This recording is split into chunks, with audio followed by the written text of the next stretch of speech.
This episode, we welcome Tristan Gilbert to the Sanity Lounge studio. Tristan is a seasoned drummer known for his exceptional style and versatility across various musical genres. With a passion for rhythm that ignited at an early age, Tristan has honed his craft through the years of dedication and performance. Throughout his career, he has been a prominent figure in the music scene, contributing his dynamic drumming skills to numerous bands across different styles, including rock, jazz, funk, and fusion. His ability to adapt to a diverse musical environment while infusing his own unique flair has earned him recognition among both fellow musicians and audiences alike. Tristan continues to leave his mark on the world of drumming. His dedication to his craft combined with his innate talent and unmistakable style ensures that his influence will be felt in the music industry for years to come. Join us as we discuss current and future projects, and stick around after the show for our segment Live at the Lounge featuring Tristan on the drums.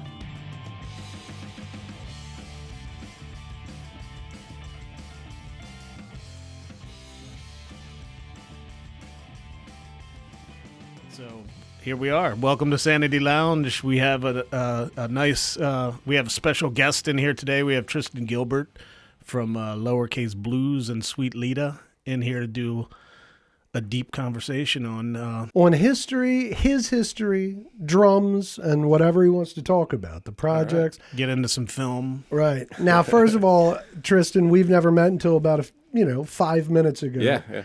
And full disclosure, I get my local music talk, if you will, from Woe Davis and his wife. Now, I play in an 80s cover band.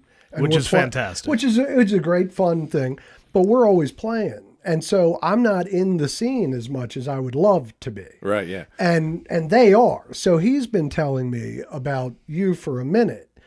And yeah, he's at every show. I know. All the bands. I know, dude. All the bands I play with, he's at every show. I know. It's I wild. know. Well, he's always been like that. And that's what part of the show, the reason why he's part of the project is because, the Davises, I've known him since 1992. And, they go out and see live music. They're live music supporters. Yeah. I'm a live music player. I'm a drummer and everything like that. But the impetus for the show is partially my love of drums and his love of live music. The point of all this is to say that I started deep diving Tristan Gilbert style, right? And I'm so happy. First of all, let me ask you this. I don't know if you understand how happy we are of what we found. Yeah, listen, right. So 2020 was a weird year for everybody. Right? I know, but dig this. So wait, some of these go back 10 years. Before I get ahead of myself, which I already have, it is a pleasure to meet you, and I think you're a dynamite player. Oh, thank you. And I mean that. And Lowercase Blues, I listened to some live Lowercase Blues, dude. Yeah, that band it's unbelievable. The taste of awesome. your swing, like your sauce, is so. You guys just had a nice little tour in Florida. Yeah, we'll talk about that. Oh, absolutely. Yeah. Now let me ask you: is drums your main instrument? Yeah, for sure. And what's the history there, if you don't mind? Well, the history is my parents were very tolerant people. Shout out to Steve and Marty. They put up with just an ungodly amount of noise when I was a kid. I got really fascinated with the drums in probably like 6th or 7th grade. What year? This would have been 92, 93, I think. I'm trying to figure out how old he is. Yeah. I'm 41 now. That's not. Yeah, I didn't know if you were trying to do math. No, well, I don't. There was no math, especially for drummers. Right. Math is tough. I was it's not divisible by 4. We're screwed. Sure. Nice. Yes. So in like early middle school or so, my parents took myself and my brother into Baltimore. I grew up in Carroll County, and we saw the stage show Stomp. Remember Stomp in the 90s? Yeah. Very rhythmic. It was everything was drums. Right. So it was trash cans. It was all these found objects that were drums. And I was like, I don't have any drums, but I can make anything a drum. And so shortly thereafter, I began assembling and building a drum set in my parents' basement. And it was made up of Tupperware containers and lids off of my mom's pots and pans. And I didn't have drumsticks, so I found some knitting needles my mom had. And it just kind of kept growing. and I kept like reading about drums and learning more about them. And I built like a foot pedal that like I could start playing with my feet to. Nice. And at some point, my parents were sort of like, I think he's kind of serious about this. Maybe we should get him a drum set. That's awesome. And they bought me a drum set for Christmas in like 7th grade. Well, and he just like a Talon 5-piece. It was a Max Tone. Nice. I think like one of those like cheap Japanese kids. Yeah, I love asking the early drum sets because the names are always so great. Yeah. And it was great. I mean, it was an absolute dream come true. And I was probably one of the only kids that they get their first drum set and I could play beats because I had just been like playing on this weird drum set that I made. And yeah, that's sort of where it all started. You said you grew up in Carroll County? Yeah. Where'd you grow up in Carroll County? I grew up in Finksburg, but I went to Westminster High. So did yeah. Right off of Deer Park Road, the other end. We graduated in 93 from Westminster. Okay. My parents still live in Finksburg. Yeah, that's fine. My parents are right off of Deer Park Road. That's wild. Finksburg. Wow. Such a small What world, a small world. Such a small world. Yeah. I mean, we're not far from there, but it's still a small world. Yeah, really. So and then from there, did you have, like at that point, you weren't taking lessons proper. This was just you kind of feeling it out. Yeah. You just had that in you that you could make it work. Yeah, and it's not a great way to learn how to play drums. I know. I relate to it. Yeah, it's a really hard way to try to like figure It's it out. backwards. Yeah, but I still have never taken drum lessons. Right. It gives you the fire. It gives you the fire to look into. And I have all kinds of like issues because I never took drum lessons. Sure. And my approach to drums is like very bizarre and skewed in the eyes of the drummers that have taken lessons. Sure. But I figured a lot of stuff out on my own. And I also like kind of ended up developing my own voice that way.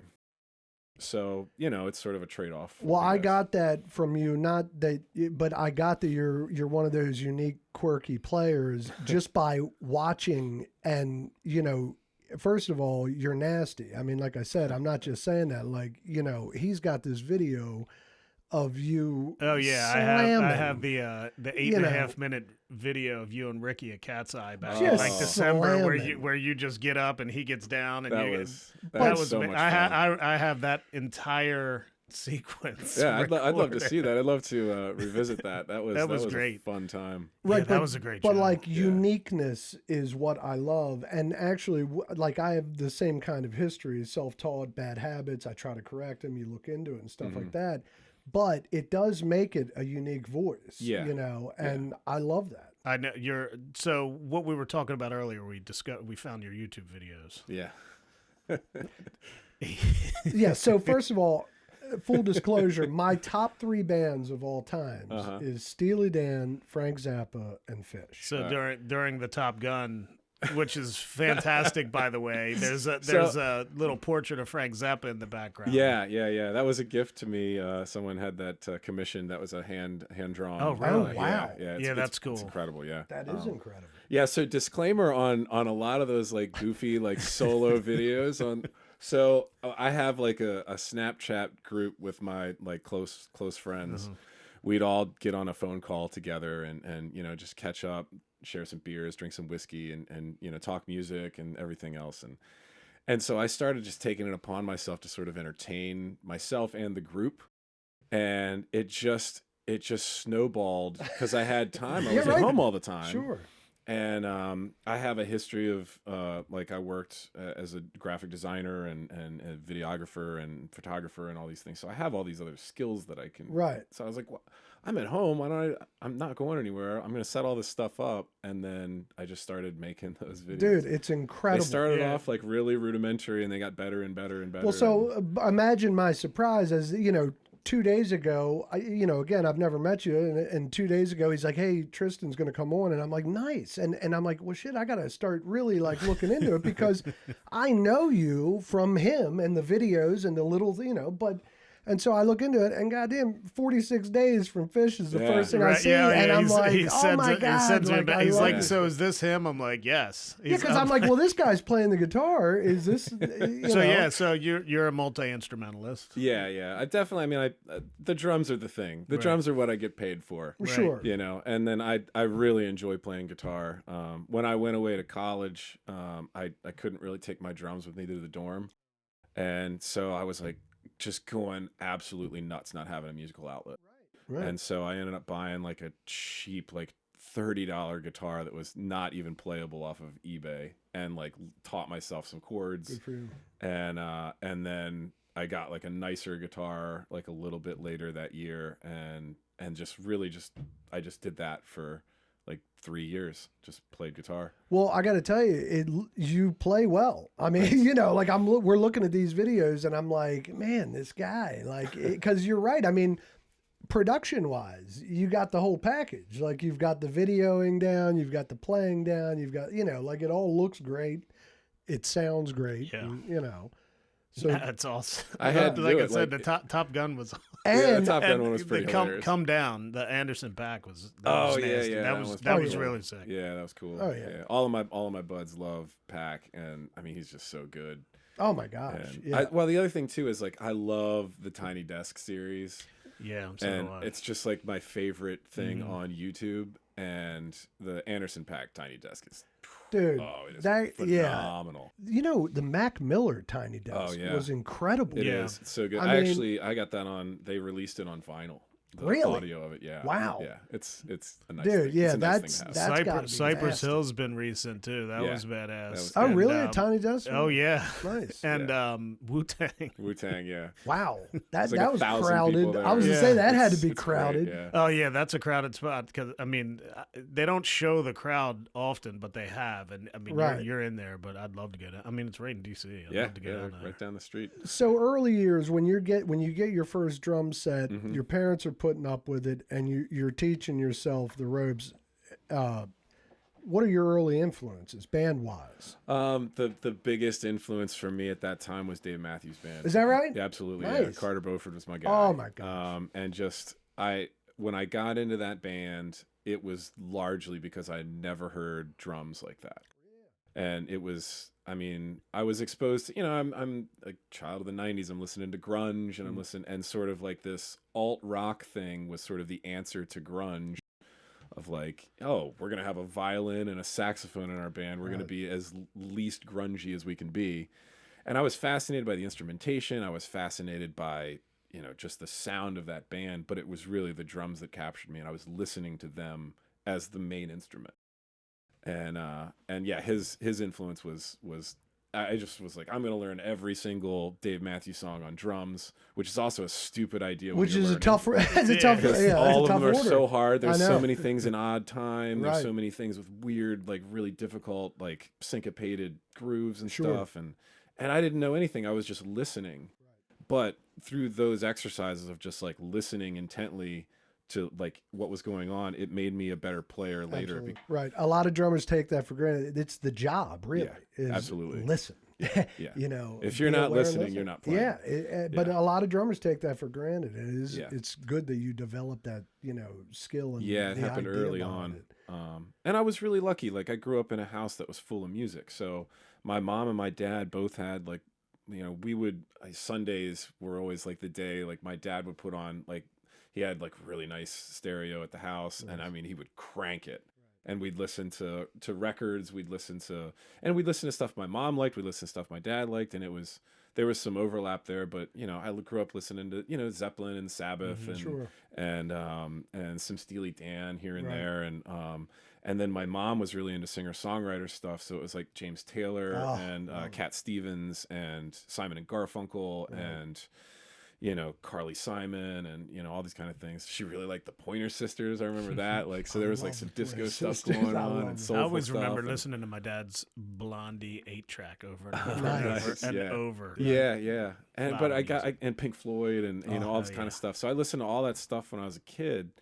And then my dad also loved the blues. And so there was Muddy Waters, there was Stevie Ray Vaughan. I was going to Eric ask Clapton, you have to there was- have some kind of an influence because your swing is so natural. Yeah, there was a lot of blues, and so much of the music we listen to, Zeppelin and stuff, is all Right. blues based anyway. Sure. So like that was such a fundamental foundation.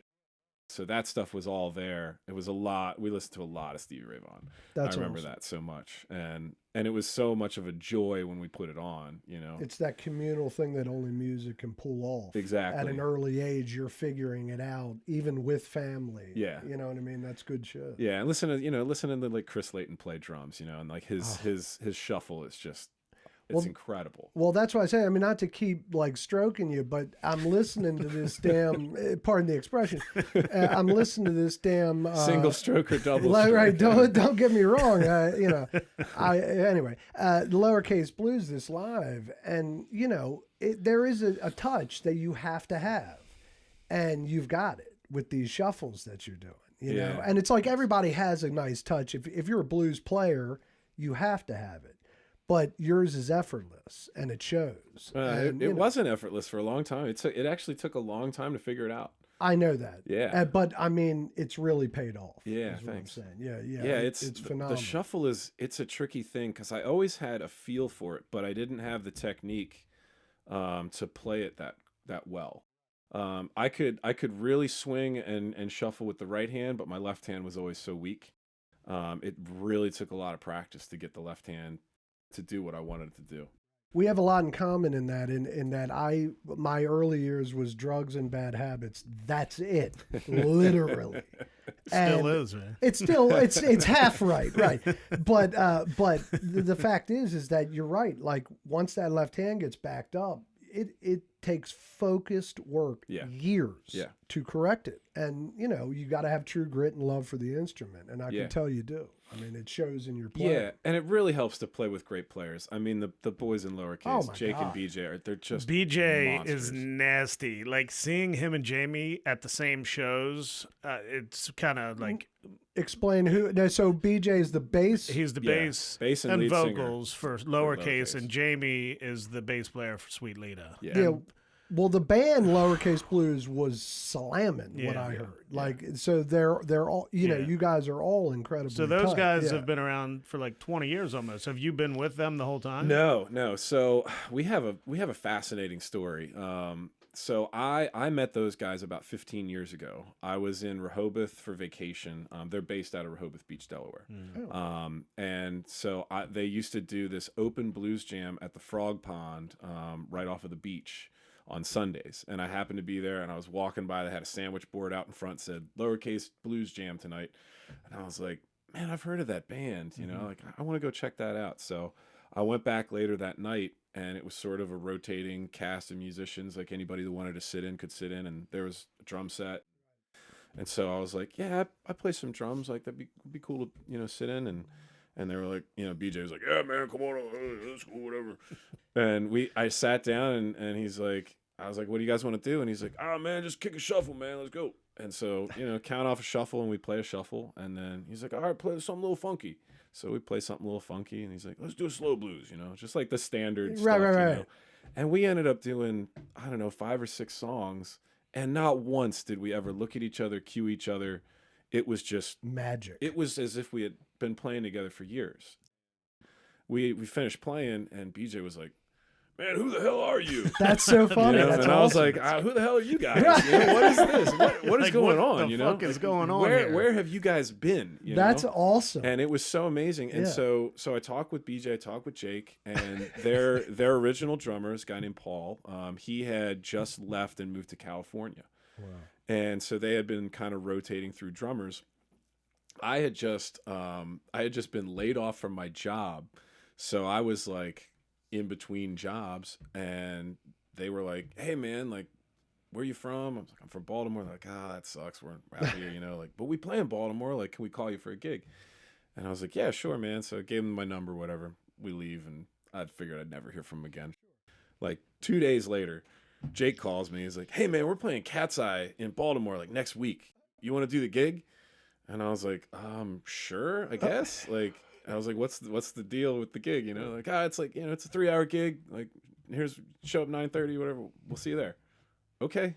All right. So the next time I saw them, we took the stage at Cat's Eye. Wow. No rehearsal, nothing. No discussion of what the song list was. Holy shit. Nothing at all. That's and incredible. We never took a break in for any set. We played straight through, like 3 straight hours. Incredible. Awesome. And everybody there was like, "You guys, how long you guys been together?" It was This was unreal. 15 years This ago? was 15 years ago. That's wild. Yeah, and we played, and there was some longtime fans that had been seeing the band for a long time, had never seen me before. Right. And like it was hilarious too, because like I didn't know the guys, and like I'm figuring I'm showing up for a show. I show up with like collared shirt and like my khaki pants on, you know, Right. like I look like an idiot. You know, these guys are wearing like torn up jeans and black t-shirts. Sure, They're sure. a blues band. Yeah, of course.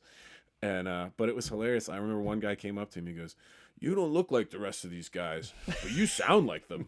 I was like, awesome. "Thanks." That's a good compliment. That's a great Yeah, compliment. that's the one you weren't want. wearing your sequins jackets back then? No sequin jacket at that point. And your zebra shirts? The Yeah, zebra no, shirt. I Dude, did. I love. Amanda wanted me to ask you about the outfits because she absolutely loves them and wants to know where you get all that. shit from. That's a relatively new thing. I started doing some crazy outfits because when I play with Sweet Lita, Omar, the guitar player in Sweet Lita, yeah. is always just the sharpest dressed. Yeah, dude. yeah, yeah. You know, Yep. he's got the vest, got his he's got vest. layers, Yes. he's got rings, he's got, you know, the hat is always, Right. Yep. he's always looking so good. And I was like, man, I got to outdo this guy somehow. you Right, know? right. And so like, it's been kind of a back and forth of like, No, what I study ridiculous Omar at Cat's stuff. Eye because you're like basically standing right next to him. So Yeah. I look at everything that he's got going on. He's the most unique and interesting guitar player I've Yeah, ever he's played incredible. with.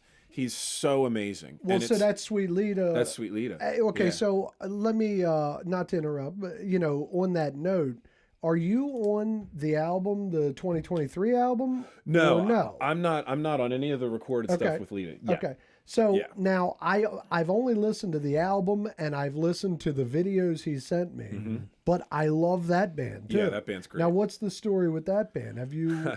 God, Julie's So- such a powerhouse. She's God. amazing. Yeah, Julie's, Yeah, I mean they're all And Jamie, like I incredible. said, Like, BJ and Jamie, Cult Classic, we were there on New Year's. Yeah. So I got to see both of them, and then I got to see them on the BJ same. and Jamie is the So Jamie's lower- bass, Sweet Lita. Okay. BJ's bass and vocals for lowercase. lowercase. Keep me in the audience abreast Yes, of yes, what we're going on. So we saw lowercase, then we saw Sweet Lita, and then I got to see BJ and Jamie on stage together. Nice. So it was like an all-star jam. Oh, dude, it's great. That's fun. Cult on New Year's Eve was fantastic. I remember all of it, but I had to like one eye it around that place for a while, dude. Right. Like because the Ravens game was on earlier that day, so we were at the Jetty. Oh, We right. stayed Yeah, there. We yeah. got a hotel on Yeah. Kent Island, It's a stayed at the good way Jetty, to go. drank all day, and then went to New Year's at Cult Classic to see Sweet Lita I and was gonna Lowercase say- Blues with Kevin and Mara from Fort Lauderdale. And I those do two, feel like I remember there being a text from Woe Davis Yeah. that night of alarming, like yeah. you had a great night. So Yeah. back to Sweet Lita. Well, no, yeah, I just so tell me a little bit about the history there. You know, So when I played with Lowercase Blues the very first time 15 years ago, if you stumbled right into this band too, I'm going to shit my pants. I think you did. Go. So here's how this all went down. We got asked to play one of the early Hot August music festivals when it was still the Hot August Blues. Yeah. We were there. Early. Well, I don't know if we were there. Well, continue. Yeah, so this was I don't remember the exact year, but it was the year that Tedeschi Trucks Band was the headliner. Okay. This was at Oregon Ridge Park. Yeah. Yeah, I don't think we were for that one. And they brought us in, and they had 2 stages. They had like the pavilion stage off the side, and they were having like that show was in between the main stage yeah. stuff. So there was just constant music all day.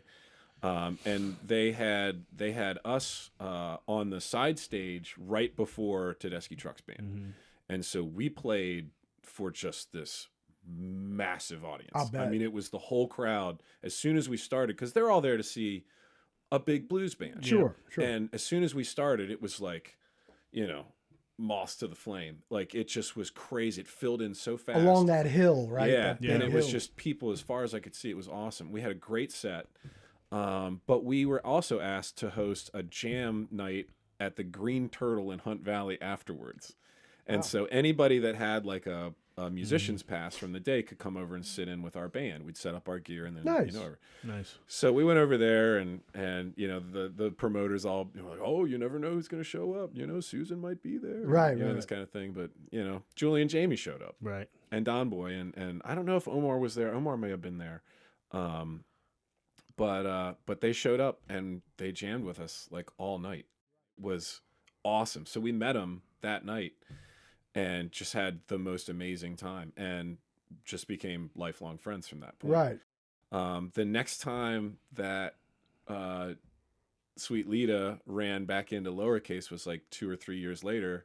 Paul, the original drummer for Lowercase, had come back and I had started a career. So I had exited and Lowercase, Jake called me up and said, hey man, Paul just quit the band again. Do you want to start playing some shows? And I was like, absolutely, this would be great. And I went down, I played at the Pond in Rehoboth. And at the end of the show, I went outside and here walks Julie and Jamie up to come hang out and see the band. And I start talking to them and they go, our drummer just quit too.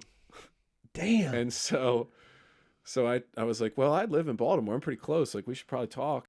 That would be really cool. You want to come over and jam sometime? And so went over to their house and we jammed on some Sweet Lita tunes and that was it. And that's 2020. That was 2020. Yep. Nice. So I started playing with both of those bands again. Yeah, pretty much. And all the time. and you guys share bills together. Yeah, fairly often. Yeah, we do. We try not to do it too often. We still want to keep it, special for everybody. Sure. But yeah, it's usually about 3-4 times a year. We'll do. We just did one down in Rehoboth actually. That's got to be a last fun Friday. night for you in particular. It's a lot of work. It's a long night. It's a long night, but it is a lot of fun. Yeah, it's got to be. It's fun, a lot of dude. fun, and Well, that goes back to our conversation of, do you get tired? My other background was I was a long distance runner in Nice. college, and so I do maintain a pretty good stamina Right. with that. I'm pretty well conditioned for longevity. Long distance run. That was my old career. Just kidding. Yeah. Well, I'll tell you one of the great pleasures of my life, and maybe my favorite musical moment of all time, was the first time I did the Cult Classic gig with Lowercase and Sweet Lita.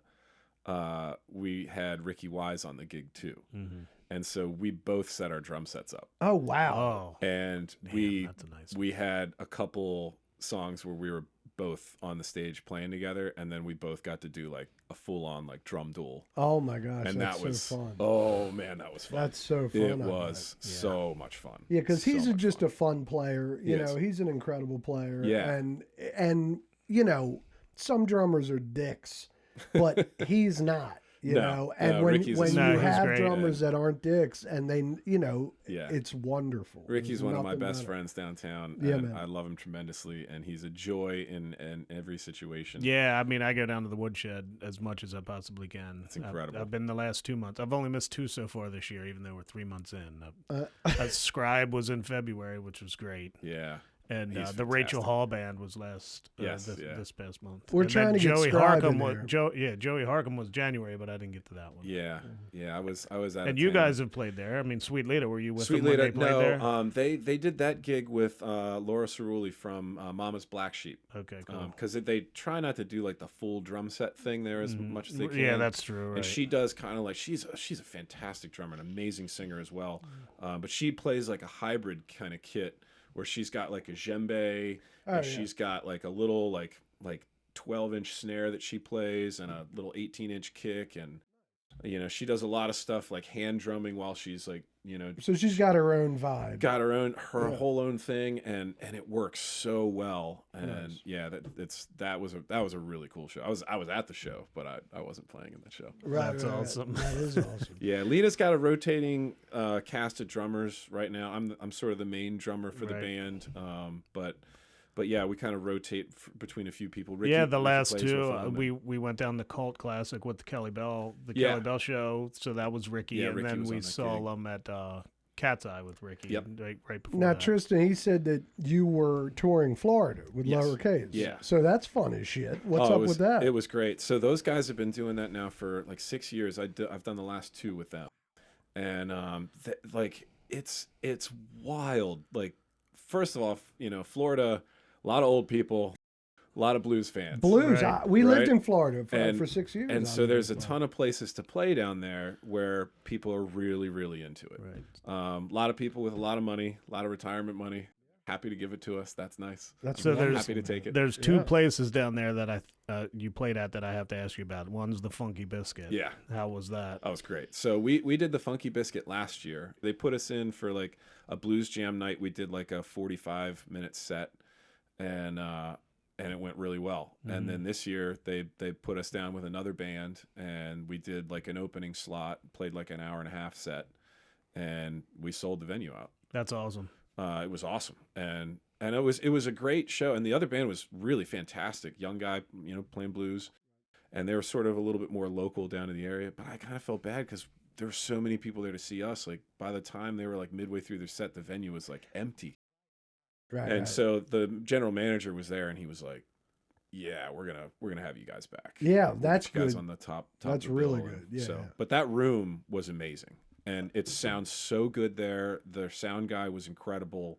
I mean, it was such an easy venue to play. They have a real nice house kit that you set up and play, and it was awesome. And how long do you guys how many shows are we talking in Florida? Like if you do a run down Yeah, there? we do usually 2 weeks, and it's a Nice. show almost every Damn, night. man. Yeah. Dude, that's fun. And they put you, or you get put up, or you guys kind of book it yourselves? We stay or? with some friends down there. Oh, we have a nice. huge contingent of people who used to live in Delaware that now have retired down there, or have second homes down there, or whatever. Right. Yeah, so we stayed kind of in a bunch of different places. There's a couple venues that put us up, and then for one of the nights or two of the nights we stayed in like an Airbnb. Yeah, it's largely like we're pretty well taken care of when we get down there. And you guys van it down there? Or? Yeah, we just rent a Ford Transit van. It's 3 of you. I mean, that's it's nice perfect. and easy. Well, we go down with 4. So great. we've got our buddy Nick, who he's our sound engineer. Gotcha. And he's just a road guy, and I mean he's an animal. You need him. Yeah, I mean you need so, that guy. Yeah, the tour starts. We play every year. We play at the Big Chill Surf Cantina. We do a Tuesday night. We finish the gig. We drive back to BJ's house. We pack all the stuff in the van. Nick gets a pack of cigarettes and a few Red Bulls and drives to Florida. Incredible. Like we leave at like 11, 12 that night, and we get down at 5 or 6 the next day. I love that he guy. He just cruises, man. That's Woe It's Davis. amazing. Yeah. There's another little bar down there that I think you guys played at in Goodland. Yeah, Little Bar. It's called Little It's Bar. called Little Bar. And where are these bars? Like Miami or Fort Lauderdale So or we kind of Bradenton? go all, Boca. we're all over Boca. the south part of the state. So Nice. the first gig was in Ormond Beach, just north of Daytona. Right. We got I know friends Ormond there, and they hooked us up with a venue that does blues, and we played there. And then we went down. We did. We did Little Bar, and then we went to Key Largo. We played a show on Nice. Key Largo. That show is awesome. I was just say, how's that? Caribbean Club. That place is great. I mean, the stage is on the beach. And it's do you- on like the that's Gulf cool. side, so it's like a sunset thing while we're playing. It's just beautiful. And you are bringing your drums to each of these shows, or are they? Okay. Yep. I Okay. travel with the kit. And then then we were in like Cape Coral, Fort Myers. Then we were across the state in Boca. And then we're like back over, or we're in Jupiter, and then we're in Naples, just all across like Right, South Florida, right. just kind of ping ponging. So do you play music full time? Do you have a day job? I don't have a day job anymore. No, I quit the day job about 1.5 years ago. Nice. Yeah, I worked in the brewing industry for almost 13 years. Okay. Yeah, I worked at Heavy Seas Brewery. And word. Well, so that's awesome, man. I mean, so you're living the dream, baby. Like, Yeah, it's you a know? dream and it's a nightmare all at the same Yeah, time. yeah, no, I get it. It's I mean, that's, it's really great, but I mean, the reward of it is so much more. I mean, there's a beauty in the instant gratification. Like as soon as you finish the song and everybody claps and everybody's having a great time, Sure. and like giving that feeling to people, making someone's weekend. The people that come to the Cult Classic New Year's show talk about it all year and Oh my can't wait God, to see it again. Yeah. So like that's a thing that we can offer people, and that's really exciting. I think the job I had previously was a very rewarding job. I was a I did everything you could do at the brewery, but mainly I was the creative director. I designed, beer labels and Nice. all that kind of stuff. So I could literally see my art on shelves, and there's a lot of gratification to that, but it's not the same. It's got music. And it's not directly interacting with people, and there's just something magical about it. Yeah. That's good stuff. Let me ask you this: Are you a lover of movies? I do. I love movies. I find myself I watch a lot of like cartoon shows. That's what I really like. And I definitely like movies. Are you saying Aqua Teen Hunger Force style, or like South Park, like Rick and Morty? Like Rick and oh Morty. my gosh, Yeah, what an that's incredible great. Yeah. show! I love Big Mouth. Oh my that gosh, show is amazing. I think Big Mouth should be required viewing for Yeah. any middle schooler. Like, who's my boy Nick Kroll. Kroll. Yeah, his Brilliant. voice acting is amazing. I like voice actors. Yeah, I just right. think it's such a cool thing. It's a weird art. It is. Yeah. And when I was a kid, that's all I did. I didn't have any friends, so I just sit around my house and make weird noises. Right. And watch, Pee-wee's Big Adventure and Pee-wee's Playhouse. That was like my world. So it's like all this like weirdness. So what was the first movie you can remember seeing in the theater, and did it affect you? Like spiritually, if you will. I'll say like the movie that I remember having the most effect on me. I remember seeing some movies, when I was really, really young. But when I was a little bit more, I could understand plot and everything. The movie Jurassic Park. Oh, wow. Seeing that in the theater was completely and totally mind blowing, life changing. But I loved Jurassic Park, and the thing that really struck me was how moving the music was with and how it was so perfect. The score was so good. Mm-hmm. John Williams, obviously, just a complete and total genius. The soundtrack to everyone's lives. It's amazing. And I'll tell you one thing that I highly recommend this is a plug for the BSO. They do the film series with the BSO plays the score while the film is happening. I've seen one of those at Oregon Ridge. Yeah, I've been to a bunch. I saw Amadeus with the BSO. Oh, very cool. It was fucking unbelievable. Yeah. I took my wife, Yeah. and it was right before COVID. So this past year, me and Lincoln went to the BSO and we went to the video game. Yeah, like it was so all night. He's man. texting that. And that's another thing too. So is good. like people don't understand how good video game music is. Oh yeah, That's another early influence for me. I mean, I grew up, with the Nintendo, the original Nintendo, and I mean, like, the soundtracks to some of those games are just outrageously good. This is going back to drums a little bit. I'm going to segue into something else for you about the most magical place I've ever been to, Shellville. Oh, have you been there? No, this guy keeps talking about Shellville. So- tell me, what are we talking about? We went down to Shellville this year to see Sweet Who's Lita, we? and Okay. me and Amanda and the Okay, family. We gotcha. took the whole family. The kids went to this, and Sweet Lita was I playing. mean, is this It's like a land It's of... a Christmas village, and it's impressive. I mean, it's wild. It's unlike anything I've seen. Yeah. It's sort of like, have you ever been to like a German Christmas village, like a German? Yeah, like, yes. It's like all the little huts and stuff. Right. It snows. Yeah, that's whole part of time. it. But then there's also there's a Christmas tree forest, and there's like a giant like roller skating rink in the center that looks like an ice skating rink, and there's like all of these food vendors, and it's like they have interesting fact about all those Christmas trees. They're all planted. I didn't know they're that, not no. just sitting there. They're permanent. They're planted where they are. And where is this? Rehoboth. Okay, Yeah, Rehoboth. it's like Yeah. it's a block off of Coastal Highway. It's the Shell brothers. Yeah. They own Rehoboth. They own everything. Apparently, yeah. They have a obstacle course where you have snowball fights with these whatever they're made of snowballs. A lot of those end up on the stage. So, Oh, man. but That's I got to witness and kind of share in the experience of something interesting where they have house music playing the whole time, like through speakers throughout this whole place. Right. Yeah. One of Christmas music. So and you can sip hot chocolate, spiked hot chocolate. There's a bar where they play. So we can hear as the audience, we can hear the house music, but I'm focused on the band. Like I love the band. Jamie's starting to lose his mind a little bit.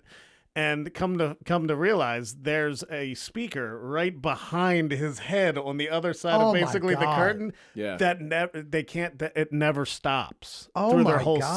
set. Yeah. And it's loud. It's not like it's not like, oh, it's just like quiet Christmas Right, you music. can't It's like tune it out. blaringly loud. Yeah. Wow. Yeah, and it's going. Well, So so my question, it's just it's Christmas it's music. Christmas right? Yeah. I mean, we stopped playing and like, there's Mariah Carey. Dude, I that's asked a Word challenge. about it. He's like, Jamie's listening. Yeah, Jamie had a rough night. But I'm like, how can you even focus while that's happening? It was tricky. I mean, we would have sections of songs that normally we bring it way down, and we couldn't do it. You know, it's like, all right, well, we have to keep the intensity high just to drown out the house music that's still on. It's too distracting. Yeah, it was pretty weird. Right. Luckily, so I did that with Lita, and then like 2 weeks later, I did Shellville again with Lowercase. Oh, did you? So I played it twice last Same year. music, Same rocking. Yeah, Same same situation. And but luckily going into that, I knew ahead of time. So Right. I told the boys, I was like, hey guys, this is the deal. And Jake was like, well, I could just cancel it. We don't have to do it. And I was like, well, I think if we know going in, you know, we just have to know.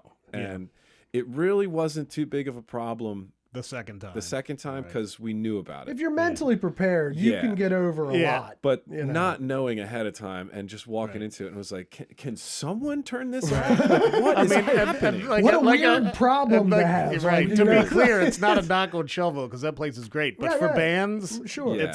it's terrible. Well, you just figure we send men to the moon. We got to be able to fix this problem here. But I it mean, didn't. for It Christ's didn't sake. affect the performance. Yeah, and for we- us Good. as listeners. We talked, like I talked with Jake and I was like, I know where the speaker is. So like we can get a ladder or like We can go rogue. I'll jump on on- your shoulders. Right, you we can know, go rogue on and this pull bitch. that plug if we need to. Right, But, right, You right. know, we got through it. It really wasn't that big of a deal, but it was pretty fun. That's It challenging, was pretty man. fun. I mean, that's definitely challenging. Jamie had a really hard time. Jamie was having a rough day. He had a hard day at work that day, so he was a short fuse to begin with, Right. and then that was going on, and then there were some other things happening, and it was a lot. I to deal find that with those kind of gigs where it seems like it's mayhem and you're just like it just doesn't seem to be working, or it feels like work. Yeah. When it doesn't feel like you're in the zone.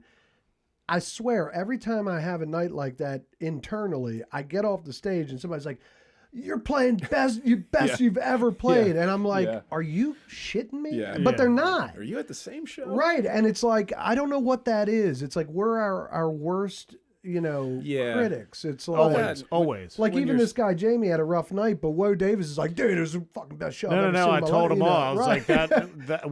I couldn't even really hear it. They could because Yeah. the speaker was right behind them. Us, like it's off in the distance, so we Gotcha. could hear it, but it wasn't affecting us. Right, you Listening, guys we were were- like, "This show's great." right, right. But then every time they took a break, I'm like, "Dude, how is that? How are you playing? Like, is that Yeah, driving man. you nuts?" It It's was like, yes. difficult. It definitely like it was really the start of songs and the quiet parts of songs. Right. Sure. Because you could really lose time quick. Oh my God, I It was- bet. it was pretty Especially if easy. there's like if it's close to Yeah. what you're doing, or it's like if it's totally different and you hear it, it doesn't affect you Yeah. much. But if it's near your pulse, And I was in a better position than those guys were because I use in-ears. nice. And so like had a little bit of isolation right, from it. right. If it wasn't that time of the year, maybe Jamie's head would have exploded. But everybody was still in the Christmas spirit, so we got through it. And it's comedic now to Jamie, to all of us. But I mean, in the moment, it it's was pretty great. I mean, tense. I witnessed it. It was great. Tristan, a part of the show is kind of we're trying to bring a positive light to Baltimore, and as much as we can. There are negatives in Baltimore, but there's a lot of good shit in Baltimore. Yeah, sure is. And there's a lot of good people who aren't afraid of Baltimore, and there's a lot of people who live in Baltimore who are just fine.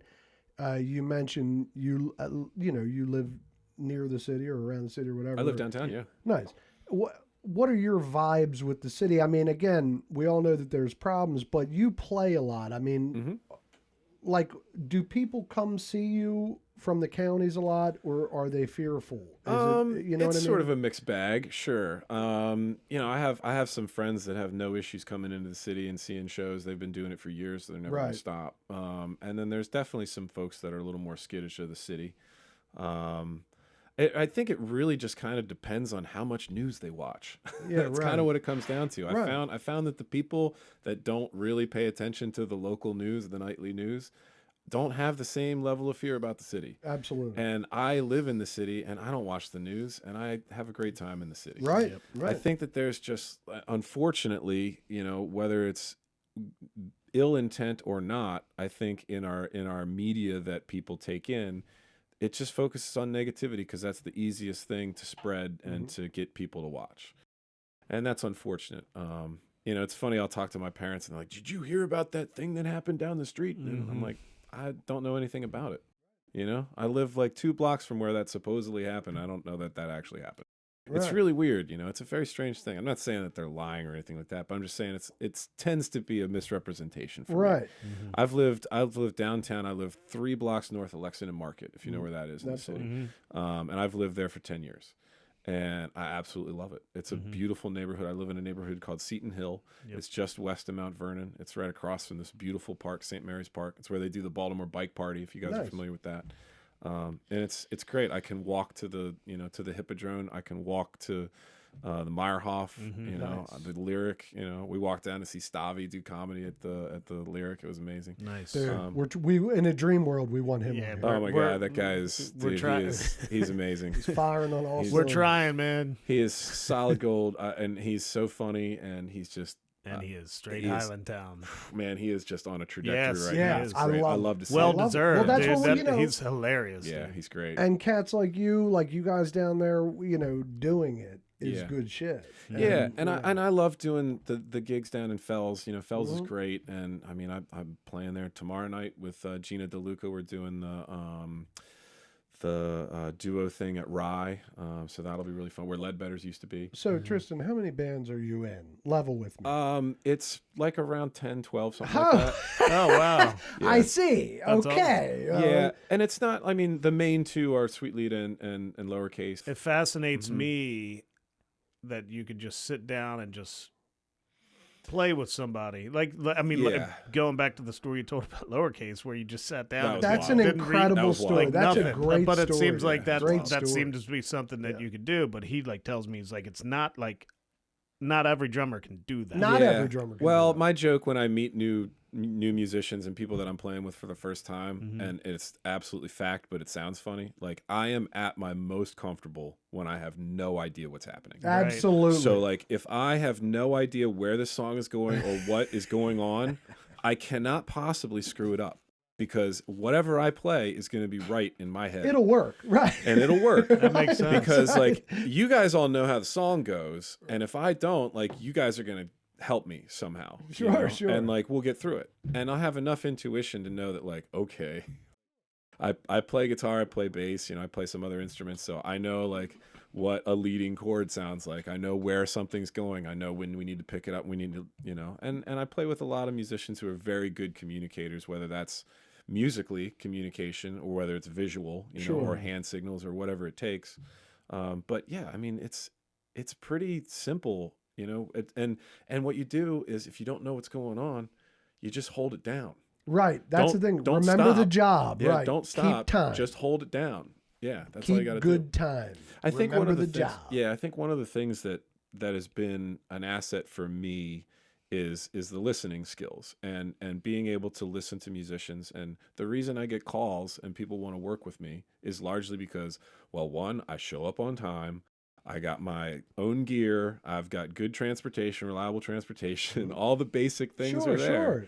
You take it seriously. I take my drums very seriously. Yeah. I make sure my drums always sound really good. Right. I make sure that everything looks good. I make sure that I'm dressed for the part. I make sure that all these things are there. But I also learn all the songs, So I play with Sweet Lead and Lowercase. I just started playing with a guy named Mark Hopkins, who's a fantastic guitar player. I've heard the name, fantastic guitar player, great songwriter, great singer. And he and I are like kind of cut from the same sort of jam bandy kind of cloth. So he's really into a lot of the same stuff that I'm into.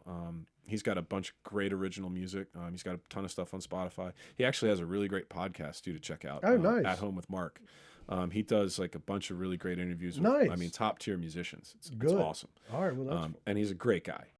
So I play with him a lot. I used to play with Ruben Montoya a ton downtown. He's fantastic. I feel like I know that name. Yeah, I played with him a lot until I started getting a lot more gigs with Sweet Lead and Lowercase. I'd love to do some more gigs with him. He's a wonderful human being. He's great to work with. And Paul Lewis is the bass player in that band. And then I play with just a bunch of random Fells Point musicians from time to time. Just gun for hire type stuff. Like they'll call you and be like, "Hey, next Tuesday, can you do it?" Yeah, go for it? I've got a little trio with Gina DeLuca and Matt Everhart. Matt Everhart plays bass, and he plays with like Speakers of the House, and the great band. Oh my god, if you like Steely Dan, check that band All out. right, yeah, I know that name. Yeah, maybe great. yeah. And the talent in that band is unreal. And so that band is called Naked Amongst Friends. Nice. And then I play with a lady named Alana Florio, who's another bass player downtown, and we do a trio with Gina DeLuca. And Gina's a fantastic songwriter. She's a fantastic she seems singer. like She's great. Yeah. She's incredible. She and I become really, really good friends in the last couple of years. Wait a minute. Matt Everhart. Yeah, Matt. So the Woodshed. Yes. Rachel Hallband. Yeah, plays. He was the stand-up bass player. Yes. No that shit. I just Right, saw. you just sent me pictures of it. Yeah, Matt's great. He's great. Wonderful. He's great. Yeah. He's a great player. He's like my favorite bass player. Yeah, downtown. He's it amazing. was awesome. Wow, it's nice. not often that you go to a show, a small, intimate show, Right. and see a dude with a stand-up bass. Oh man, it's great. a whole vibe, he's great. dude. I love that. Yeah, it's cool. And that little trio that we have has kind of evolved. The first gig we played, he was playing electric. The next gig, he was like, I'm going to bring my fretless and see how that sounds. And he brought that, and I was like, dude, the fretless is working. And then the next time, he just showed up with the upright, and I was like, yes. It's on. It's on. There's some tunes I'm playing some brush stuff on, and Nice. like it's just working really well. It's That's really fun, awesome, and like it's fun to like diversify, and that's cool. I mean, that we do, it's all kinds of fun covers and some of Gina's originals. That's what I was going to ask. Are most of these bands cover bands, or are they kind of mixed? Yeah, there's a mix. So like the Lana Florio thing, that band is called Bad with Marketing, and we do. That's a pretty great much, name. It's an incredible name.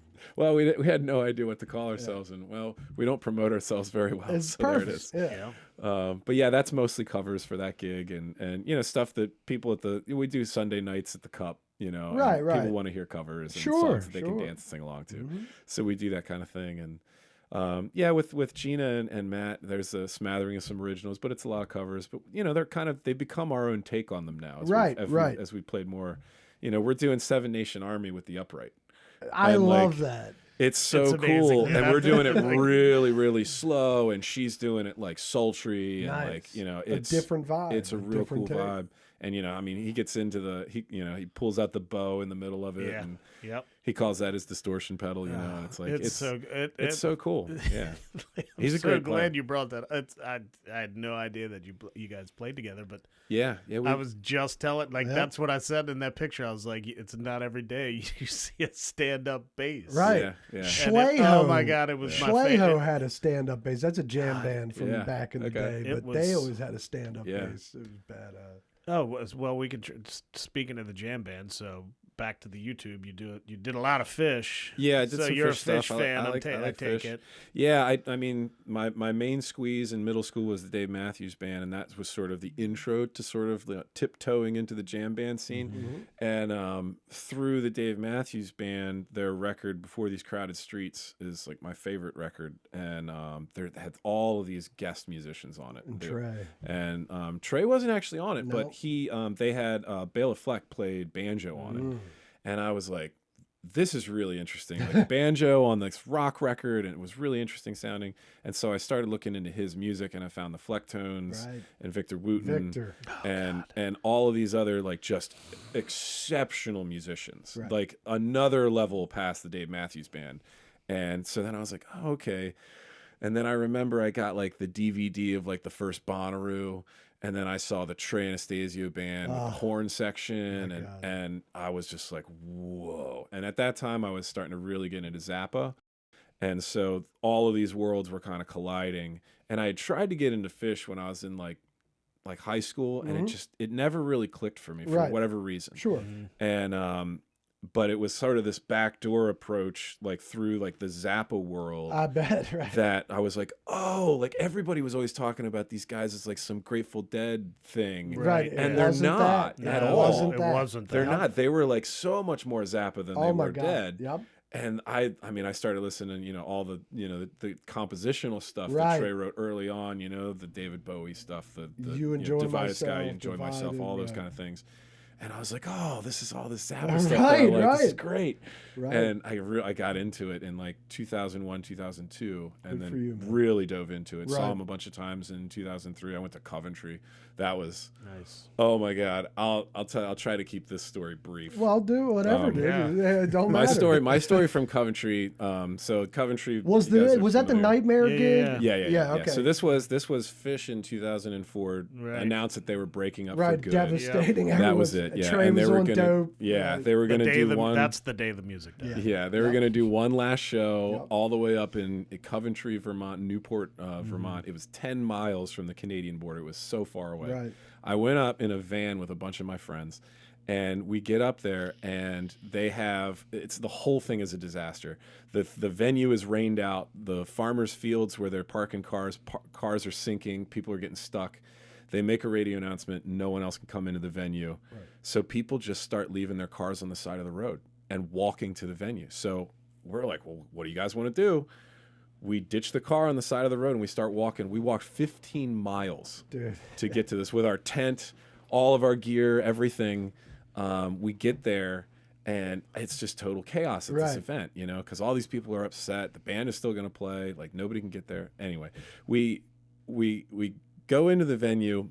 We watched the first show. It's a 2-day festival. We go back. Best night's sleep of my entire life. I literally just like sank into a pile of mud and just slept because I was so exhausted. Right after a 15-mile trek. Yeah, Right. And this is, I mean, I'm in college. I'm in the best shape of my life. I'm in great cross country shape. I was running at Salisbury University, and the next morning I get up and I was like, I wonder if I could get back to the car, if I could bring the car up and like park it in one of these like people's front yards or something that are right next to the venue. And so I went over and I talked to this guy, and he's like, hey man, that sounds like a cool idea, man. Yeah, that's cool. Just give me $20 and you could park your car here. And I was like, cool, man, no problem. So I was like, I'll be back in like a couple hours. So I had my running gear with me. So I paid a guy like $5 or something to drive me to the highway. And they had shut down the northbound stretch of highway because they turned it into a parking lot. And so it's this big divided highway, big median in the middle of it. And so this dude drives me as far as he can before the road's closed. And I hop out, and it was about 10 miles to the car and so I just ran down this completely empty highway. Right, because the rest of the town knew that Fish was there, so they weren't going to drive on that road anyway. Right. And everybody just left, parked their cars in the highway. I mean, just as far as you could see. I mean, That's miles insane. and It was like miles The and Walking miles. Dead. So that's wild. Right. That's crazy. And I ran. I was running. It took me about an hour to run 10 miles down to like where I thought the car was, and then like. You're getting tired. Your brain's starting to play tricks on you, and you're going, "Did I run by the car? Right, Did I bet. miss it? You know?" And I've got like the little clicker, you know. So I'm just like running, and every couple of minutes I'm like clicking the thing, and then all of a sudden I hear boop, and I was like, "Oh my god! Wow, dude! There it is!" I got in it. I drove up this empty highway that I just ran down, and then I got off, and there was like a Vermont State Police guy that was there and was like, hey man, locals only. And I was like, hey, listen. And I told him the whole story. I'm pouring sweat, you know, I'm wearing all these, you know, it's in August. And he was like, oh man, you ran 10 miles? That's crazy. Come on through, man. Come on through. That's awesome. And I go up and he was cool. Yeah, then there was like another guy and it was like another roadblock. And then he was like, oh man, that's crazy. Come on through. The Vermont State Police were incredible. They helped everybody. Awesome. It was such a surreal experience. Well, but you parked it and it was all good. I parked in the guy's front. Did you see the 20? The guy with the 20 that you gave me? He was there. He was legit. There. It was totally cool. Nice. We parked there. We went back in. We watched the second show.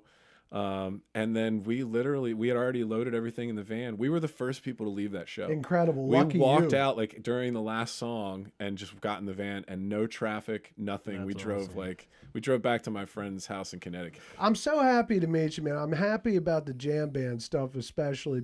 And also Lowercase Blues feels a little jam band. Oh yeah, it's definitely those guys are very. And this is influenced. before I saw that you were officially into jam bands, but I'm listening to you going, holy shit, these guys are like, you know. I mean, BJ, the bass player, he's a humongous Fish fan. It's his favorite band. I mean, we're both gonna go to Mondegreen this year. Dude, I mean, it's right in. I'm chumping the decade. Crazy. I got 2 gigs. I'm broke. I don't even know if I go out to Dick's because we have friends that live out in Colorado. Awesome. Yeah, so BJ flew out there and did the whole run last year. Yeah. So we usually do 2 of the 4 because I like doing the Colorado stuff. Yeah. It's so upsetting because I play Delaware all the time, and it's like they're right there. Right there. And my birthday's August 15th. Oh man, Yeah, I can't say I'm not going with 100% certainty. You'll go because you're a dick. You go to everything, and you know it's maybe we'll get Fishman on the show. It's amazing. Yeah, we throw in some Fish covers every now and then with lowercase. Is that right? Yeah, we've done a few. Nice, man. We used to do Wolfman's every now and then. We do Possum every now and then. Oh, what Possum's, a slammer! Possum's a lot of fun, and that's a fun song because,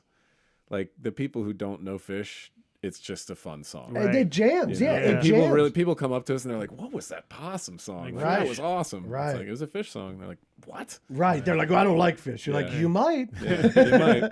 Right? They definitely have something for you. I know, right? There's something in there that you will like. Yeah. We've got so we just finished up recording a new album. Is that right? Yeah, lowercase. Where? What studio? Or where out of? We were in Milton at Mid South Audio. Holy moly, what a studio! I mean, it is state of the art like I've never seen. It was incredible. I don't know how many millions and millions of dollars they put into this thing. Their main thing, Mid South, is like live sound. How many days in the studio? We did 2 days in the studio. Nice. And did 10 songs. Intense. Nice. 10 songs. Yeah. Intense. It was kind of crazy. Well, the issue with like a lot of the previous lowercase records, which I didn't play on any of the previous records, there was always sort of issues with how the record sounded when it was done. Right. And it just, for some reason, none of those records really capture the magic of that band. The band's such a live band, you know. They play 5-6 nights a week, right. So like you got to see the band live, right. And none of that stuff really worked too well. That was our problem going to the studio, and we got into the studio and we worked with a great engineer, Frank Marchand. He's done a bunch of stuff over the years, but he did like some of the what is it called, the Senators, the Almighty Senators. Oh, he did nice. some of their records back in the day, and he toured with them and was like live sound, and he does live sound. He's Warren Bose. Yeah, Warren. He was a stand-up bass. No, that Mark. night. Yes, he was the guitar he plays player guitar with Rachel Mark Hall. Everhart. Yeah, Right. Yeah. So we got Frank into the studio, and you know he was like I know what you guys are after, right? This is a live band, right? We're doing a live recording. I'm like, yeah, it's kind of, we want to get it. And he's like, all right, cool. And he just had this approach. I set my drums up. He was like, here's where I want you to put them. Like, I was in the big open room. And he's like, I want you to put your drums, back against this wall so I have enough, space to get, some microphones, some distance. And he set this whole thing up. And he goes, hit your kick drum real quick for me. And I hit the kick drum. And he goes, damn, that sounds good. And I was like, oh man, that's cool. He like digs the sound. And he goes, I know what I want to use to mic it. And he like grabs a couple microphones and sets everything up. And he's like, I thought it was going to be, an hour and a half, 2 hours to get all set up and tuned in and everything. It's like 15 minutes. And he's like, I'm ready when you guys are. We had no intention on actually recording anything other than just like getting some ideas. Right. And Frank was like, you guys want to come in and hear something after a couple takes? And we're like, yeah. We go in and I was like, dude, the record's done. Right. It sounds perfect. Wow. And like, as soon as he played it for us, like I watched those guys' faces, both like, this wonderful. Is the sound. This is what it's supposed to sound like. That's great. And it all, and I don't mean this because I'm the drummer, but it 100% had to do with the way the drums were recorded, how they sound. Because that drives the whole thing. I totally It sets believe the that. full atmosphere. And he set up, I mean, this place, the room was huge, and it was so, I mean, all asymmetrical walls, nothing, no flat surfaces facing flat surfaces, and so well laid out. And then these two doors at the end of the either side, he opened those up, and they had like vestibules in them that were like 15 feet high, and he put microphones all the way up in the top of those to get like this huge room sound. I love those little weirdo audio guy. Oh, he had it down. And it was, I mean, the whole thing was done. There's not a bit of fake reverb on the record. It's all natural reverb. He recorded it all and blended it in, and it just sounds, I mean, he made the drums sound massive. Yeah, you're right. That is incredible. the difference between, that separates the men from the boys when it comes to like the sound. It's like if you can get that beef or that pop drum sound, it makes the record pop. Yeah. If it's flat, the whole thing's flat. Yeah. Because the drum, I don't know. I mean, it's like, but yeah, because I got, I've been in the studio a few times, and many of the stuff I've done is so flat. And 2 times it was a great recording. One of them was here. The other one was Magpie Studios in Baltimore. Yeah, that's a great room. Yeah, I mean, he and the, I didn't even, I'm going to ask you, what kit do you play? Yeah, so I've got, my main kit is it's a PDP kit. Nice. It's the Maple Classic. So they're like the thin, I think they're like 6-ply maple shells, and they have the wood hoops, the maple hoops. That's right. I noticed that on the pictures. Yeah, and I just love them. They're incredible. I've never played with wood hoop. They're great. And I was worried, and like a couple people were like, oh, they're not going to hold up, And that's what I hit thinking. pretty hard, and so I was a little worried about the durability. There has not been an issue with them, and I was also worried about tuning, them holding tune. But then I realized, like, they hold tune better because the wood hoop expands and contracts at the same rate that the wood shell does, instead of having a metal hoop that doesn't expand and contract at the same rate that wood does. And they stay in tune forever. Well, that's what I mean. It's crazy. There has to be some reason that a lot of great players go with wood hoops. Like, it can't be, and that must be it. That it's probably I more love the practical. way they sound, and they're so warm sounding. Right. I can get such a great tone out of them. I have so many people that come up to me after shows. One, they remark on, like, the kit looks beautiful. It's a gorgeous kit. It is a gorgeous. But like, so many people who are not drummers come up and like, that kit sounds great. Like, those drums sound amazing. And a lot of it has to do with the snare that I'm playing and the way that I tune it and the way I tune my drums and everything. But like, I'm like a real stickler for getting everything just right. Yeah, and I generally tune everything the exact same way. But if it's not working in a room, I tune to the room. Right. That's smart. So that's a big difference. So the Lowercase Blues album, when's that coming out? Well, we just got the 4th revisions on the masters like 2 days ago, and I think we're there. So I think there's one song we want to make just a small mix change on, but I think we're pretty close to this thing wrapping up. So hopefully within like a month. Cool. Are you going to do like an album release somewhere? I would imagine so. Yeah. Up really, here or down there? I would imagine we'll probably do a couple. Okay, we'll probably have a Cat's Eye date where we'll do an album release in Baltimore, and then we'll do an album release. Probably at the Big Chill Surf Cantina. I'll say you ought to do the run, like state to state down. Yeah, the old East Coast tour. Yeah, it would be a lot of fun. Get a couple street teams and shit like that. We were hoping to have the album out for the Florida thing, but it was too much too fast. Yeah, don't rush it. There was no reason to. Right. And we're so happy. We're so happy with how it was recorded. We want to make sure the master is the way we want it to be, and this last revision is good. I actually brought a thumb drive with 3 of the songs on it. If you guys want to hear. Oh shit! Yeah, get a little sneak peek. Chris, do it. I'll say, well, no, this is awesome. Yeah, I would love to hear that. So.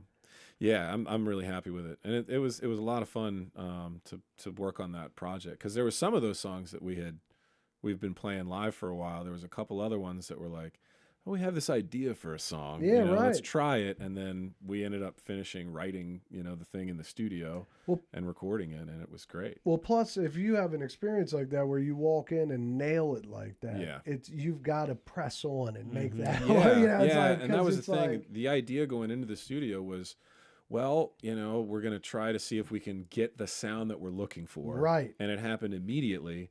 And we had originally actually reached out and we had talked to Kelly Bell about possibly producing the record, because he would be able to get the sound that we're looking for. Right. He's got a great ear. And when it happened so fast in the studio, we're kind of like, oh man, we got the thing we were looking for. Don't fuck around. You know, so it was like, around. and working with Frank, it was so easy, and it was just already there. So we started recording it. We did 4 songs the first session, and then 6 songs the second session. And 2 days, and that was it. Tight. Yeah, and they were 2 days, a couple months apart. So I mean, there was gear changes in between the 2 things, and it still sounds completely cohesive. And you use your set in the studio, or did you yeah. use a studio? No, I took my drums in. Gotcha. Because sometimes those studios have nice ass. Yeah, sets, absolutely. And it's yeah. like, and they know how to get the sound out. Yeah, of they those do. Sets, They've got a Baltimore drum company drum set nice. up down there. Yeah, shout out to Keith. Yep, Keith. I was actually there earlier today picking up heads.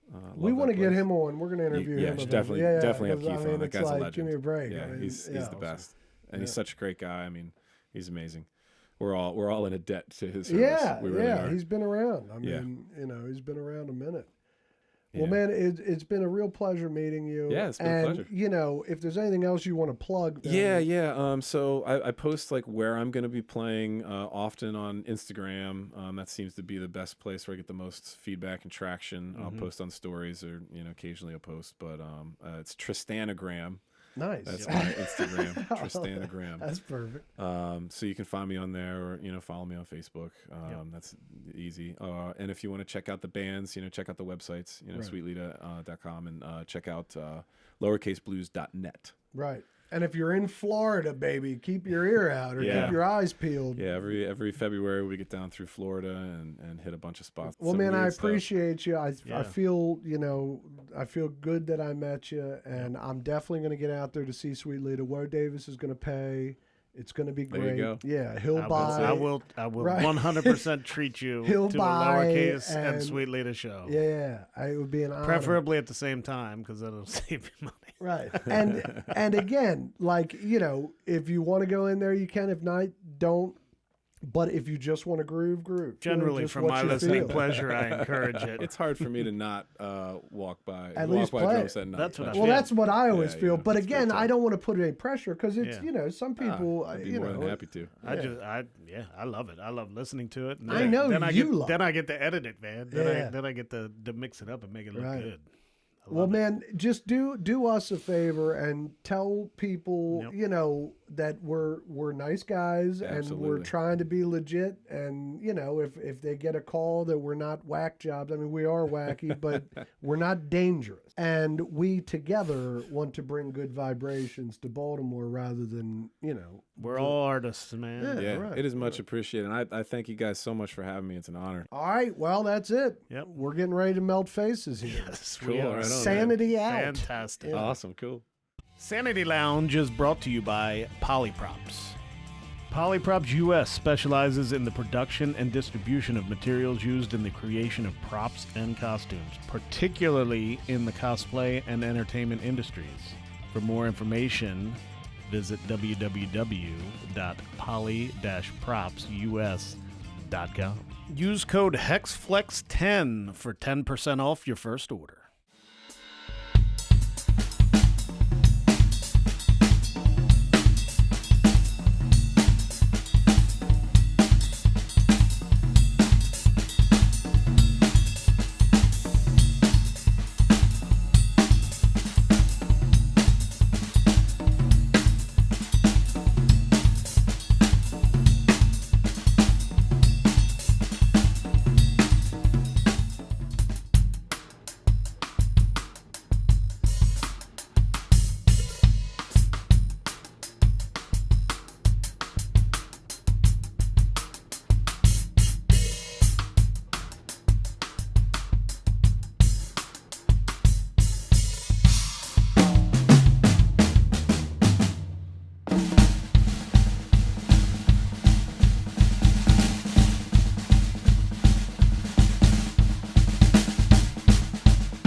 Thanks for listening, Baltimore. You can find us at www.sanitylounge.com or on Instagram at sanity.lounge.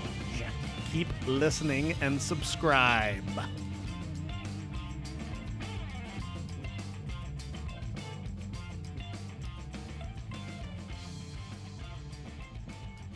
Stay sane, Baltimore.